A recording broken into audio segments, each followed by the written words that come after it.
Olá, meus alunos de processo civil, tudo bem? Olá, nós vamos iniciar aqui mais um dos nossos encontros virtuais, né? Vamos iniciar aí mais uma aula. No nosso último encontro presencial, virtual, nós conversamos aqui sobre a formação do processo, né? Dissemos a vocês que o processo ele nasce com a propositura da demanda, né? E que a petição inicial ele é o start inicial do processo, né? É aquele momento que nós damos abertura ao próprio processo, né? Podemos dizer, inclusive, que a data da distribuição, a data ali do protocolo da petição inicial, ela se afigura, inclusive, né, como a data de nascimento do próprio processo, porque a partir daquele momento ele se inicia e aí ele vai se desenvolver com a prática de novos atos processuais, né, inclusive com a figura da citação da parte ré, né, contra quem se pretende aquela demanda, né, formando-se assim a relação jurídica processual. Nós fazemos uma breve distinção para vocês entre petição inicial e demanda, né? E a gente ressalta que a demanda é a nossa própria pretensão, é aquilo que nós esperamos efetivamente, né, do resultado lá com a sentença. E a petição inicial nada mais é do que a forma que atribuímos a essa respectiva demanda. É uma forma especial que contém alguns requisitos formais. Esses requisitos eles podem ser estudados no artigo 319 do Código de Processo Civil. Né? Na aula que nos antecedeu, nós falamos sobre esses requisitos iniciais, que em apertada síntese, eles vão do endereçamento, né, que cuida-se ali do juízo para qual nós estamos dirigindo aquela respectiva demanda. Chamamos a atenção, né, que deve ser observada algumas designações corretas no momento desse endereçamento, como por exemplo, né, a comarca que se refere, né, aos juízos estaduais, à justiça comum dos estados, e a seção judiciária ou subseções judiciárias, né, que se refere à unidade territorial da Justiça Federal, bem como nos reportar ao juízo de direito, referimos à Justiça Estadual e ao juízo federal, notadamente nos referimos à Justiça Federal. Nós temos ainda que perpassar pela qualificação das partes, né? A qualificação das partes ele é um elemento importante, porque nesse momento tá, nós vamos ter ali a identificação de quem é o titular daquela pretensão, né, e contra quem nós estamos demandando. É claro que muitas vezes, né, nessa qualificação das partes, nós não vamos obter todas as informações necessárias, todas aquelas informações que estão contidas lá no artigo 319 do CPC. Mas, se não tivermos, devemos abrir um capítulo preambular em nossa petição para informar o porquê estamos, né, negligenciando aquela informação, ou porque não possuímos, ou porque aquela informação nunca nos foram dadas. Tá? Depois nós temos que fazer, né, a exposição dos fatos e os fundamentos jurídicos do meu pedido. Nós apresentamos nesse momento que isso corresponde à nossa causa de pedir. Né? A causa de pedir é a juridização dos fatos. Tá? A juridização dos fatos é transformar aquele fato, né, aquele fato humano, aquela circunstância fática, dentro de um contexto normativo para justificar a pretensão que nós embasamos. Perfeito? Enfim, nós vamos passar então aos pedidos e aos respectivos requerimentos.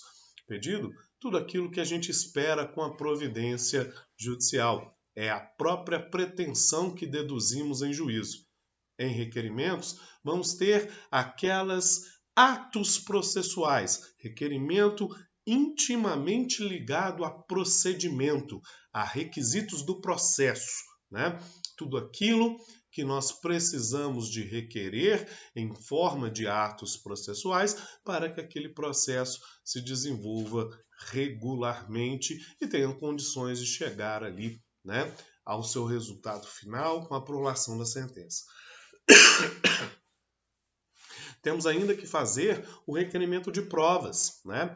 Provas, apesar de ser um requerimento, sempre é importante capitular na nossa petição, né, um tópico específico para ela, porque, né, tudo que se demanda tem que ser efetivamente provado, né? Falar e não provar é o mesmo do que não dizer dentro do processo. Aquilo que se encontra no processo, mas não está alicerçado por uma base probatória, é o mesmo de que um fato inexistente ou pelo menos irrelevante para aqueles autos, né? Então, o capítulo das provas é sempre um capítulo importante a ser tratado por nós aqui, a petição inicial, tá? Ainda assim, temos que informar na petição inicial nossa opção pela realização ou não de uma eventual audiência de conciliação ou mediação, né? O autor, lá no artigo 319, inciso 7 do CPC, tem que manifestar a sua opção pela realização ou não de uma audiência preliminar de conciliação. Se ele manifestar que deseja a conciliação, esta conciliação será designada, né? Podendo, todavia, tá, o réu se manifestar em petição autônoma, dizendo que não tem interesse à conciliação, né? Neste caso, a audiência já designada será cancelada e aí surge o prazo de 15 dias para o oferecimento da respectiva contestação, tá? No que se refere à atribuição ao valor da causa, nós temos que toda causa ela deve ter um valor. Não há causa sem valor. Não há causa de valor inestimável ou valor mínimo. Tá? O valor ele sempre deve ser certo. O valor tem que ser fixado em moeda corrente nacional. Nós temos a previsão do artigo 291 e 293 do CPC que nos orienta sobre como determinar corretamente o valor da minha causa, ok? Vale a pena a leitura desses dispositivos para seguir a orientação processual no momento de dar, né, valor à causa. Nós temos ainda que indicar o local, a data, né, onde essa pretensão está sendo deduzida, qual é o tempo em que ela está sendo elaborada, assinatura do advogado. Esses são os requisitos formais exigidos para a respectiva petição inicial. Muito bem, a aula de hoje se concentra no material já enviado para vocês no que se refere à aula número 8. Tá? Nós vamos falar aqui de um requisito específico, tá? Dentro da petição inicial, já apresentado para vocês, mas agora de forma detalhada nós vamos, né, discriminá-los, que é o pedido na petição inicial. O pedido na petição inicial, ele é o núcleo da própria petição. Nós podemos dizer, tá, que o pedido da petição inicial é como se ele fosse o resumo de uma sentença. Tá? Resumo de uma sentença, por quê? Porque o pedido na petição inicial, ele faz a delimitação de toda pretensão deduzida dentro do processo. Isso significa o quê, pessoal? Significa que no momento em que eu ajuizo a minha petição inicial, formulando corretamente os meus pedidos, eu tenho uma delimitação da minha lide. O juiz, ligado pelo princípio da congruência, não pode ir além, não pode ficar aquém, não pode deduzir pretensão diversa do que consta na minha petição inicial dentro de meus pedidos, ok? Então a petição inicial tem essa correspondência de delimitar a própria pretensão. Vale a pena fazer a leitura do artigo 141 e artigo 492 do CPC. Existem alguns termos jurídicos, né, que utilizamos para definir este princípio da congruência ou delimitação da pretensão jurisdicional. né? Nós dizemos, por exemplo, que o juiz jamais pode proferir uma decisão infra ou sintra petita. O que significa isso? Significa que aquela decisão não examinou em sua amplitude todo o pedido formulado na inicial, ok? A decisão ultra petita é um defeito caracterizado, né? A gente tem essa expressão aplicada toda vez que o juiz ele vai além daquilo que foi pedido pelo autor. Ele confere mais do que foi pedido, ok?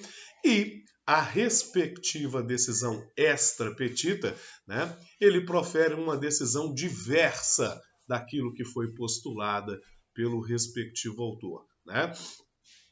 Por exemplo, uma diferença entre decisão ultra e decisão extra petita, tá? Eu faço um pedido de indenização por danos materiais, tão só, né?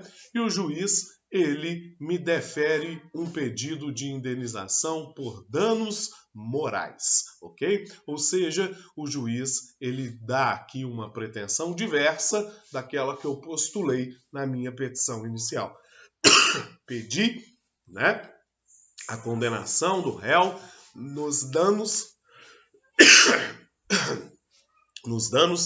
patrimoniais, né, nos danos materiais. E o juiz aqui, ao proferir sua sentença, ele profere condenando o réu a indenizar os danos morais, né, ou seja, os danos extrapatrimoniais. Nessa situação, eu tenho uma decisão extrapetita, né? A providência jurisdicional ela é diversa daquilo que foi postulada em juízo, ok? Mas, por exemplo, eu posso ter uma decisão ultra petita, ok? Eu posso ter uma decisão ultra petita dizendo o seguinte, olha, eu desejo, né, os danos materiais na perspectiva do meu prejuízo que foi efetivamente causado. E dentro dessa esteira, tá, o juiz também defere como danos materiais os lucros cessantes, aquilo que eu evidentemente deixei de ganhar dentro do respectivo processo. Ou seja, dentro daquele meu pedido, o juiz ele foi além, né? Ele ampliou o alcance do meu pedido, né, para alcançar aquilo que eu também não tinha solicitado expressamente dentro da minha petição inicial. Este termo é bastante importante, né, porque nós percebemos o seguinte: podemos dividir, toda vez que formulamos um pedido, em dois momentos distintos. Tá? O pedido ele tem o que denominamos de pedido imediato, que é aquela pretensão que exigimos, né, por parte do provimento jurisdicional, e o pedido mediato. Alguns autores vão dizer que o pedido mediato é o bem da vida, né? É aquilo que nós pretendemos, o que de fato desejamos, né? O resultado que esperamos daquela providência jurisdicional, né? Diante do exposto, peço a condenação do réu a indenizar o respectivo autor. Bom, lá no exemplo que mostramos para vocês, né, o pedido de condenação, a condenação é um resultado da sentença. Então, este pedido é meu pedido imediato, né? Mas o que de fato eu desejo? Somente a condenação? Não. O que me interessa, de certo, é o respectivo indenização. A respectiva indenização é o que eu desejo dentro daquele processo, né? Então, esse é o meu pedido imediato, o bem da vida, né? O resultado prático que eu espero alcançar com aquela providência. Ok? Muito bem, senhores. Nós temos alguns requisitos que devem ser preenchidos pelo respectivo pedido. O pedido ele tem que ser certo, conforme redação do artigo 322 do CPC. Ele tem que ser determinado, conforme redação do artigo 324. Ele tem que ser claro, disse para mim o artigo 330, parágrafo 1º, inciso 2º do CPC. E ele tem que ser coerente. tá? Também lá no artigo 330, parágrafo 1º, inciso 4º do CPC. Né? O que é um pedido certo? Pedido certo, pessoal, é aquele pedido feito de forma expressa. É aquele pedido que não defere ao juiz uma alternativa de exame ou de interpretações, né, acerca do mesmo. Ele é um pedido delimitado, ele é um pedido certo, ele é um pedido que está formulado e apresentando em face, né, ele apresentando de prima face aquele juízo, o que eu espero daquela pretensão. Existem algumas expressões, muitas vezes elípticas, utilizadas em algumas petições que muitas vezes vemos, né? Condenar o réu no que couber, ou condenar o réu naquilo que reputar justo. Deixo a fixação dos danos morais ao elevado arbítrio de Vossa Excelência. Isso é um pedido que não é certo. Tá? O pedido ele tem que determinar a exata medida que eu espero do provimento jurisdicional. Ele tem que determinar para mim, de fato, qual é o meu desejo. Ele tem que indicar, de fato, qual é o bem da vida, aquilo que eu espero da minha pretensão. O pedido ele deve ser determinado. E o pedido ele é determinado sempre que eu consigo qualificá-lo, né, em razão da sua qualidade, e consigo dimensioná-lo em razão da minha quantidade, ok? Então o pedido ele é determinado sempre que eu consigo qualificá-lo em razão da qualidade e eu consigo dimensioná-lo em razão da minha quantidade, ok? O pedido ele deve ser claro. O que nós queremos dizer com o pedido ser claro? Quero dizer que o pedido ele tem que ser feito de forma específica, de forma inteligível, não conferindo espaços para interpretações, não exigindo do aplicador um esforço interpretativo para a sua compreensão. Desculpa, pessoal, a tosse infelizmente me pegou aqui nesse período, tem prejudicado um pouquinho a gravação das aulas, mas a gente segue, né? O pedido deve ser coerente. Isso significa para nós o quê? Que ele deve representar, de fato, a conclusão lógica que eu extraio da leitura dos fatos e dos fundamentos. Gente, percebam que essa circunstância é intimamente ligada à aula passada. Quando eu disse para vocês que na construção da causa de pedir, ou seja, na apresentação dos fatos e dos juramentos, dos fundamentos jurídicos do pedido, vocês devem fazer o que nós chamamos de silogismos jurídicos.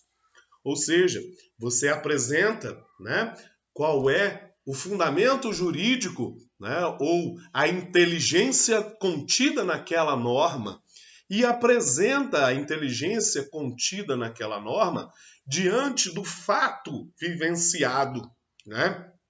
E a partir disso, você extrai uma conclusão. O que é que nós estamos fazendo? No silogismo jurídico, estamos apresentando a premissa maior, que é a lei, a doutrina, a jurisprudência. Estamos apresentando a premissa menor, que é a exposição fática, aquilo que aconteceu com o indivíduo, que vai levá-lo à jurisdição, que vai levá-lo a propor a respectivação. E, por fim, você tira a conclusão. Essa conclusão é a sua pretensão, aquilo que você espera do provimento jurisdicional.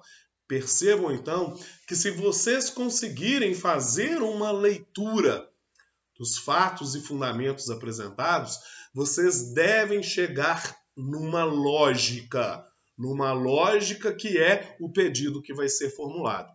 Isso é ter um pedido feito de forma coerente, ou seja, o pedido ele deve representar a conclusão lógica que se extrai da leitura dos fatos e dos fundamentos e que formam, então, a minha causa de pedir, ok?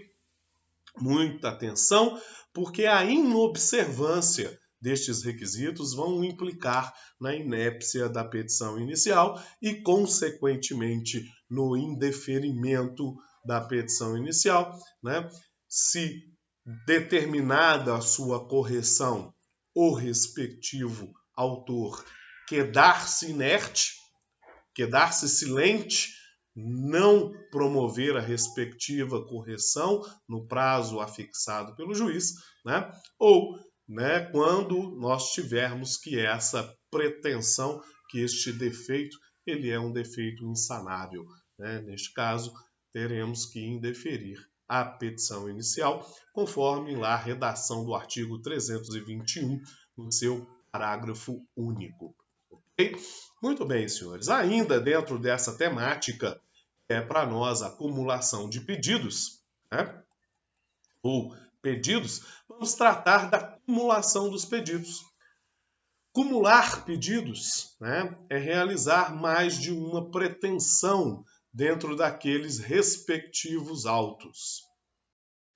Ou seja, eu vou deduzir, né, na minha petição mais de um pedido. A acumulação, pessoal, ela recebe algumas classificações, tá? A acumulação ela pode ser própria ou ela pode ser imprópria.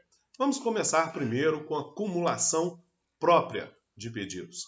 A acumulação própria de pedidos é quando eu faço pedidos na minha petição, mas esses pedidos eles não guardam relação entre si, tá? Relação de precedência lógica. O que eu quero dizer com isso, né? Quero dizer que o exame de um pedido não prejudica o exame de outro. Quero dizer que eu fiz um pedido, um pode ser acolhido e o outro não, né? Ou os dois podem ser acolhidos, ou os dois podem ser indeferidos, tá?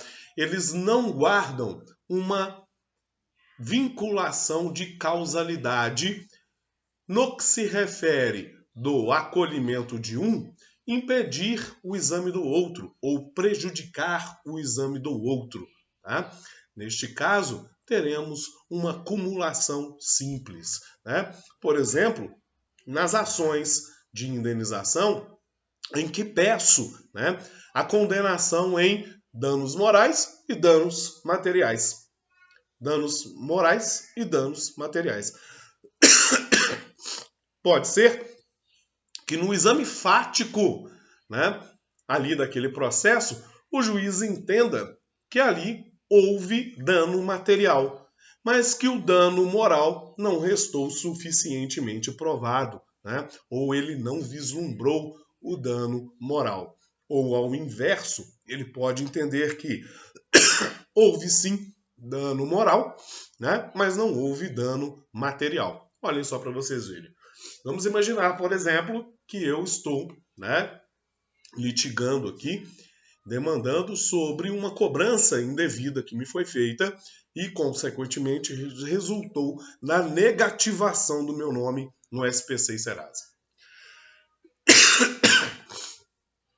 Eu vou lá e formulo um pedido de danos materiais, dizendo o seguinte: olha, de acordo com o Código de Defesa do Consumidor, né, lá no artigo 42, quando eu sou demandado por dívida já paga no todo ou em parte, tá, eu terei que receber o dobro daquilo que me é cobrado. Ok? Então, como danos materiais, venho pedir ali a indenização do pagamento em dobro da dívida que está sendo cobrada. Ok? Via de consequência, peço também a condenação nos danos morais, em razão da negativação indevida, ok? Muito bem. O juiz, ao apreciar a demanda, profere decisão dizendo o seguinte: olha, entendo que aqui não há aplicação do artigo 42 do Código de Defesa do Consumidor. Só há repetição do pagamento ou deferimento do pagamento em dobro quando aquele pagamento ele é feito em duplicidade em razão da cobrança. Okay? Quando ele não é feito em duplicidade em razão da cobrança, não há que se falar em pagamentos em dobro. Por outro lado, vislumbro que a negativação ela é indevida, porque a dívida realmente foi paga, né? E a negativação indevida ela gera danos de ordem moral, ao respectivo interessado, razão pela qual condeno o réu a indenizar os danos morais. Perceba que eu fiz um pedido, né, uma acumulação própria de pedidos de forma simples. Tá? Eu fiz mais de um pedido, porém esses pedidos eles podem ser apreciados de forma isolada, eles podem ser apreciados de forma independente. Tá?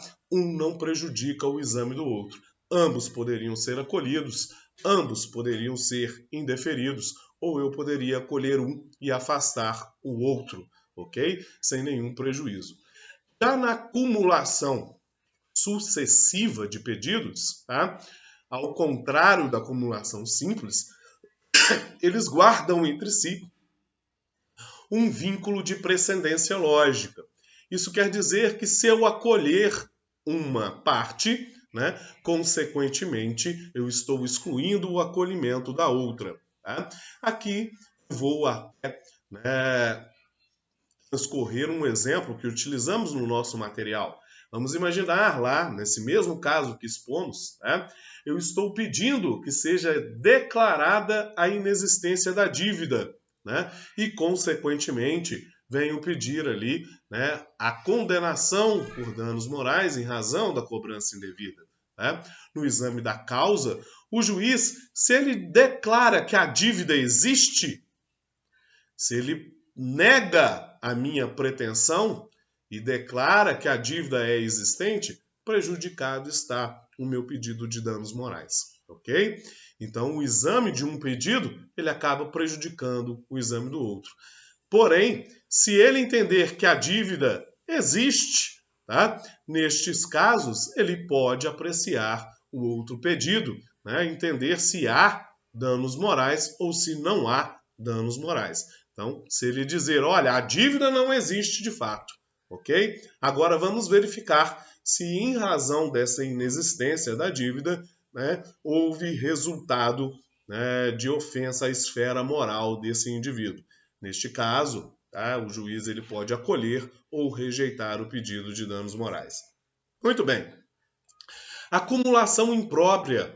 A acumulação imprópria ela pode ser subsidiária ou ela pode ser alternativa. O que é a acumulação imprópria? Né? É a formulação também de vários pedidos ao mesmo tempo, tá? Mas de modo que apenas um deles venha a ser atendido. Ou seja, o autor, no momento em que ele formula a sua pretensão, já tem a inteira ciência de que apenas um deles poderão ser atendidos, né, implicando necessariamente na impossibilidade de acolhimento de outros. Tá?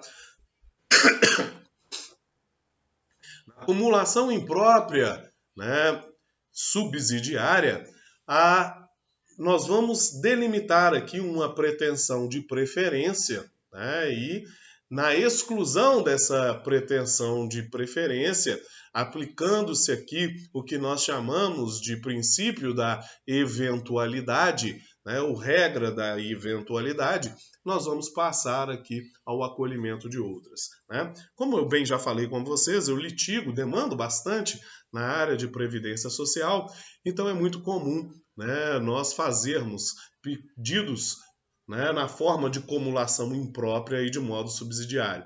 Vamos imaginar, então, que eu estou aqui representando, né, um segurado da Previdência Social que está visando a concessão de um benefício por incapacidade, né, um benefício decorrente ali da sua incapacidade para o trabalho, ok? Que o INSS rejeitou na via administrativa a sua concessão. Muito bem, quando eu faço a petição inicial, tá, eu vou iniciar a minha petição inicial com o objeto maior da minha pretensão, que seria a aposentadoria por invalidez desse indivíduo. Tá? Mas a aposentadoria por invalidez exige que, no exame pericial que ele irá se submeter perante o juízo, fique confirmada que aquele indivíduo ele possui uma incapacidade, que essa incapacidade ela tem uma natureza permanente. Tá? Se ela for uma incapacidade total e ela tem uma natureza permanente, por óbvio, vou ter a concessão deste meu benefício de aposentadoria por invalidez. Tá? Mas, eu não posso correr este risco, né? Formular apenas um pedido e, no caso, por exemplo, dessa incapacidade não ter natureza permanente, mas ser temporária, eu perder toda a minha pretensão porque não fiz um pedido específico para isso. E aí, então, que eu faço uma acumulação, né, de um pedido alternativo. Né? Alternativo não significa que estou no seguinte sentido de não acolhendo o primeiro, eu tenho a opção do segundo. Né? Veja só, fiz lá a pretensão, olha, confirmada a incapacidade total e permanente, que me seja deferido a aposentadoria por invalidez. Ou, né, não sendo possível, olha a regra da eventualidade, ou não sendo possível acolher o pedido de aposentadoria por invalidez, que me seja deferido o pedido de auxílio-doença em razão da temporalidade da enfermidade. Ok? Então nós temos aqui uma acumulação imprópria de regra subsidiária, onde o princípio da eventualidade ele vem e surge. Eu tenho a aposentadoria por invalidez como a minha preferência, o primeiro pedido que eu desejo ser acolhido, mas acaso essa pretensão não possa ser acolhida, que seja apreciada, né, a segunda alternativa ou segunda pretensão que aqui eu apresento como um mecanismo da eventualidade. Ok? Aqui nós temos também acumulação imprópria alternativa. Né? Aqui, neste caso, eu formulo mais de uma pretensão, tá? Porém, não expresso na minha petição uma condição de preferência no acolhimento deste ou daquele pedido específico. Tá? Neste caso, qualquer das pretensões acolhidas pelo juízo, tá, já vai satisfazer o meu objetivo de ter demandado judicialmente. Ok? Neste caso, vamos imaginar, por exemplo, que eu sou devedor de uma importância em dinheiro. Tá? Sou devedor de uma importância em dinheiro e, então, vamos imaginar que eu sou devedor de uma importância em dinheiro. Né? E nesse momento, que sou devedor dessa importância em dinheiro, chegam para mim dois credores que se apresentam. Um eu já conheço, porque celebrei com ele um negócio jurídico. O outro se apresenta dizendo que é cessionário, né, daquela dívida e, consequentemente, eu tenho o direito de receber o respectivo crédito. Porém, o devedor principal nunca me comunicou tal fato formalmente, não me apresentou uma respectiva sessão. Estou diante de uma situação em que não sei a quem de fato devo pagar. Não sei se devo pagar ao credor principal, né, ou se devo pagar ao dito credor cessionário, né, daquela respectiva cessionário daquele respectivo crédito. Tá? Nessa condição, é muito comum ajuizarmos uma ação denominada ação de consignação em pagamento.